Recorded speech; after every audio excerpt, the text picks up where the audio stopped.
one family at least, the Qaadan family, Palestinian citizens of Israel, they said, well, I mean, Israel is ostensibly a democracy, so why can't we just buy a house in the next town over or in the next village? And so they did this. They applied for a permit to build a house in the next village, and they were told no.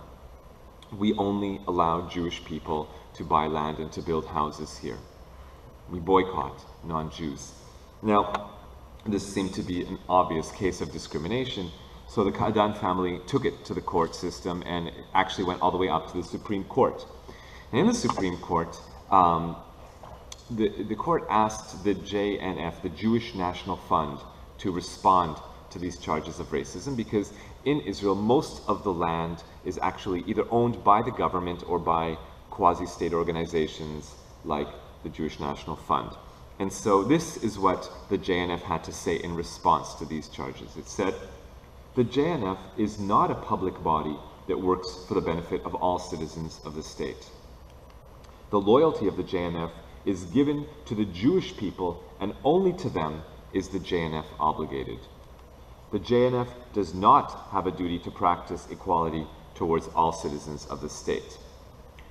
Well, with this kind of response, the Supreme Court did find in favor of the Qaadan family, said this is base discrimination, and they should be allowed to purchase land and to to build a house in that village.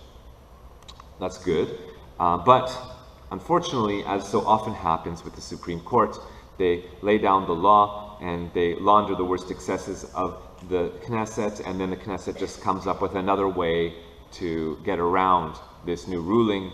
In fact, they passed a new law that they ceremoniously dubbed the Qaadan loophole law. And so they did. They got around the law just saying, well, from now on, towns and villages across the country can refuse admittance, can restrict admission to Jews only. Well, as long as you don't say it's for racial reasons, as long as you say you don't fit the cultural profile, but you don't even have to explain what that is. You don't have to justify it. And as long as you just use this neutral language, towns and villages can continue to boycott non-Jewish people, people of color, queer people, whoever doesn't fit your idea of a cultural profile. But most often it affects Palestinian citizens of Israel.